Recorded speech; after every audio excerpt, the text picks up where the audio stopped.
हे WhatsApp everyone. तो कैसे हैं आप सभी लोग। गाइस, बहुत बड़ी खुशखबरी है कि आप सभी लोगों के लिए जो भी बच्चे CUET 2025 के लिए प्रिपरेशन कर रहे हैं या फिर ऐसे बच्चे जो ICAR 2025 के लिए प्रिपरेशन कर रहे हैं, आप सभी लोगों को बता दूं कि आप सभी के कॉमन यूनिवर्सिटी एंट्रेंस टेस्ट 2025 का फाइनली ब्राउचर लॉन्च हो चुका है और जो आप सभी लोगों की एप्लीकेशन फॉर्म है जो फिलिंग स्टार्ट हो चुकी है, उसकी जो स्टार्टिंग डेट है वो आज 1 मार्च से लेकर लास्ट डेट 22 मार्च तक रहने वाला है। तो क्या सब आई है आज इस ब्राउचर में और ब्राउचर आपको कैसे डाउनलोड करना है जानते हैं इस वीडियोस में। तो CUET.NTA.nic.in की साइट को विजिट करना है। जी हां, ध्यान दीजिएगा, CUET.NTA.nic.in के साइट को विजिट करना है। यहां पे आप आएंगे तो आपको कुछ इस तरह का ओपन होगा साइट।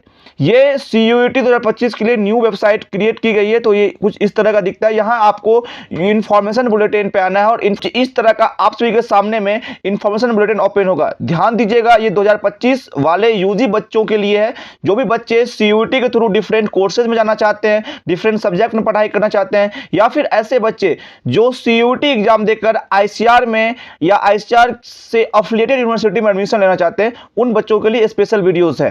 देखो, सबसे पहले जो इंपॉर्टेंट इंफॉर्मेशन आपके साथ में शेयर करने वाला हूं, यहां साफ साफ उन्होंने लिख रखा है कि common university entrance test CUET UG 2025 will be conducted in 13 mediums across India for admission into the undergraduate program for all the central universities and participating universities in India for the academic year 2025 और 26। ठीक है, जो आप सभी लोगों की online application starting date है वो 1 मार्च से स्टार्ट हो रही है और 22 मार्च, जी हां 22 मार्च 2025 तक इसकी लास्ट डेट रहने वाली है। साथ ही आप सभी लोगों का जो ट्रांजैक्शन फी पेमेंट करने की जो लास्ट डेट रहने वाली है वो 23 मार्च 2025 रहने वाली है। करेक्शन विंडो, अगर इन एनी सिचुएशन अगर आप सभी लोगों का ये जो डेट है वो एक्सटेंड नहीं होता है तो आप सभी लोगों का करेक्शन विंडो ओपन हो जाएगा। 24 से 26 मार्च के बीच में ओपन रहेगा। अगर आप कोई भी चीज गलत फील करते हैं तो उसे आप सही कर सकते हैं। ध्यान दीजिएगा, आपका बेसिक डिटेल्स कभी भी चेंज नहीं होता है, तो इस बात को प्रॉपर माइंडसेट क्लियर करके चलेगा कि आपका किसी भी सिचुएशन में बेसिक डिटेल्स गलत नहीं होने चाहिए। ठीक है, बाकी जो अनाउंसमेंट ऑफ सिटी एग्जामिनेशन है वो फिलहाल अभी इसके इन्होंने नहीं मेंशन किया कि वो कब अनाउंस करने वाले हैं। डाउनलोडिंग एडमिट कार्ड के बारे में उन्होंने नहीं बताया, बस उन्होंने बताया है डेट ऑफ एग्जामिनेशन आपके कब से कब तक रहने वाले हैं। जो डेट ऑफ एग्जामिनेशन की बात करें तो वो 8 मई से लेकर 1 जून के बीच में रहने वाली है। टेंटेटिव इन्होंने एक अंदाजा लगाया कि हाँ इस बीच में हम ले सकती है, उनका फाइनल डेट शीट नहीं है, may be in any case ये चेंज भी हो सकता है।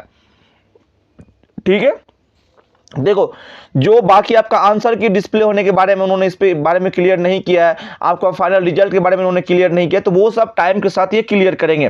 तब तक के लिए जो आपका साइट आज से आपके कॉलेज के एग्जामिनेशन दिन तक जो साइट रहने वाली है वो होगी https://CUET.NTA.nic.in। इस साइट को आप रेगुलर बेसिस पर विजिट करते रहिएगा। बाकी आपसे कोई इंफॉर्मेशन मिस ना हो, आप मुझे सब्सक्राइब कर सकते हो। मैं आपके साथ शॉर्ट या फिर लॉन्ग वीडियोस, नहीं तो आप मेरे व्हाट्सएप ग्रुप को भी ज्वाइन कर सकते हो, लिंक डिस्क्रिप्शन में देखने को मिल जाएगा। मैं आपको time to time up to date करता रहूंगा। ठीक है, बाकी एक अनाउंसमेंट है, मैं आगे वीडियो में बढ़ूं उससे पहले कि मैं आप सभी लोगों के लिए 5 मार्च से, जी हां 5 मार्च से आप सभी लोगों के लिए फ्री यूट्यूब क्लास लॉन्च कर रहा हूं, जिसमें मैं per day 30 multiple choice question MCQ के थ्रू आप सभी लोगों के लिए रेगुलर बेसिस पर मॉक टेस्ट कंडक्ट करने वाला हूं। तो मेक श्योर कि आप लोग 5 मार्च से रात के 10 बजे हमसे जुड़ने के लिए मत भूलिएगा, क्योंकि वहां आप कितने पानी में हैं उस चीज की आंकड़ा आपको खुद लग जाएगा।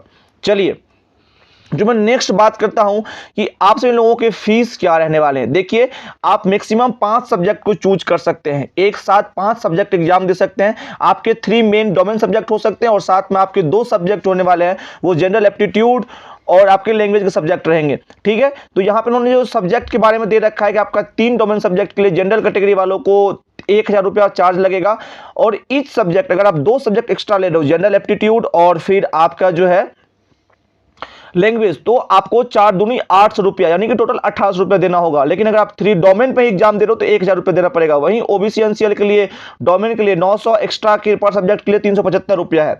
SC ST PWD and third gender के लिए जो है वो 800 रुपया उन्होंने फिक्स रखा है, और हर एक ईच सब्जेक्ट एक्स्ट्रा लेने पर 350 एक्स्ट्रा पड़ेगा। वहीं ऐसे बच्चे जो इंडिया से बाहर हैं, कहीं और एग्जाम दे रहे हैं, उन बच्चों के लिए फॉर्म जो है 4500 रुपया रखा गया फी, और ईच सब्जेक्ट एक्स्ट्रा के लिए 1800 रुपया रखा गया। ये आपकी हो गई जो आपका फी स्ट्रक्चर है एप्लीकेशन फॉर्म का, कैसे कैसे आपको फॉर्म में पैसा लगेगा, ठीक है। बाकी यहां पे आप देख सकते हैं कि आप सभी को इन्होंने broad features of CUET UG 25 को बता रखा है कि यहाँ क्या क्या होने वाली है। तो रजिस्ट्रेशन आप सभी लोगों का इस साइट पे होने वाली है http://cut.nta.nic.in पर। टोटल सब्जेक्ट जो है 37 सब्जेक्ट की एग्जाम सीयूटी कंडक्ट करने जा रही है। एनटीए टोटल 37 सब्जेक्ट की, जिसमें कि 13 लैंग्वेज है और 23 डोमेन स्पेसिफिक सब्जेक्ट है और एक जनरल एप्टीट्यूड टेस्ट है। मीडियम आपका 13 इंडियन लैंग्वेज में रहेगा, असमी, बंगाली, इंग्लिश, गुजराती, आप पढ़ लीजिएगा इसको, ठीक है। जो सिलेबस रहने वाली है आप सभी लोगों का, वो सिलेबस होगा डोमेन सब्जेक्ट एज पर एनसीईआरटी सिलेबस। जी हाँ, आप लोग अगर एनसीईआरटी को फॉलो कर रहे हो तो एक मेरी बात को ध्यान में रखिएगा, आप सभी लोग जो पुरानी एनसीईआरटी सिलेबस है उसको फॉलो कीजिए। जो क्लास 12 की पुरानी एनसीईआरटी है डोमेन की, उसको फॉलो कीजिएगा। साथ इन्होंने जनरल एप्टीट्यूड टेस्ट करने बता रखा है कि यहाँ पे क्या क्या रहने वाली है, ठीक है। चॉइस ऑफ टेस्ट पेपर जो है वो मैक्सिमम आप 5 सब्जेक्ट को चूज कर सकते हैं, इंक्लूडिंग लैंग्वेज एंड जनरल, ठीक है।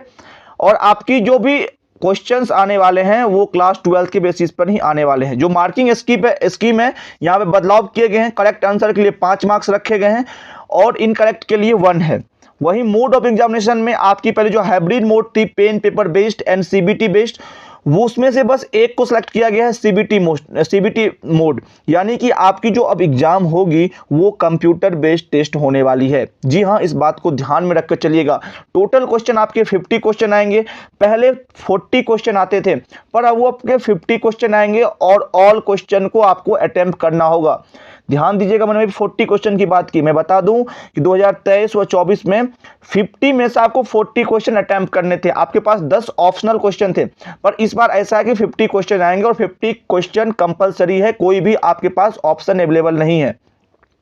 वहीं जो ड्यूरेशन है आप सभी की एग्जामिनेशन की, उसको 60 मिनट किया गया है और शिफ्ट जो होगा आपके सब्जेक्ट के हिसाब से मल्टीपल शिफ्ट आपको प्रोवाइड की जाएगी, ठीक है। इन्होंने इन सारी बातें के बारे में क्लियर कट बता रखा है। बाकी आपको अपनी जो बातें बताने जा रहा हूं वो है कि कौन सी यूनिवर्सिटी है। टोटल यहां पे जो आप देख सकते हैं 46 यूनिवर्सिटी पार्टिसिपेट कर रही है, आईसीआर भी इसमें होगी। तो जो भी बच्चे आईसीआर के इंस्टीट्यूट या कॉलेज में एडमिशन लेना चाहते होंगे, वो बच्चे फॉर्म फिलअप करते टाइम में आईसीआर को ध्यान से फिल कीजिएगा।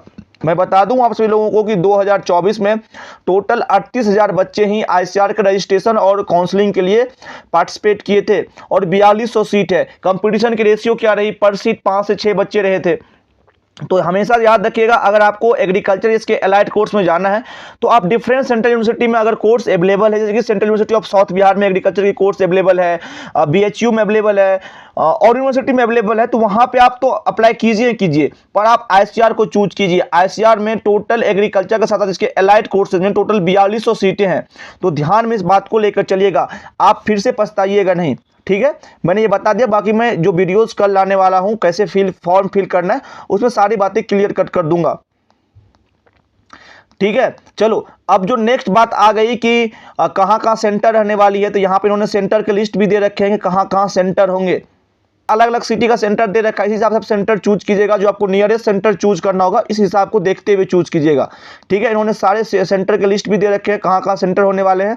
बच्चों, आप सभी लोगों को अपार आईडी भी क्रिएट करना होगा। तो अपार आईडी कैसे क्रिएट करना है, मैं उसके लिए जल्द ही वीडियोज लेकर आने वाला हूं कल के दिन में। अपार आईडी कैसे क्रिएट करना है, बाकी आपको पेमेंट करना, फिर आपको फाइनल कुछ इस तरह से दिखने वाला है आपकी एप्लीकेशन फॉर्म। इस चीज को डाउनलोड करके रखिएगा, ठीक है।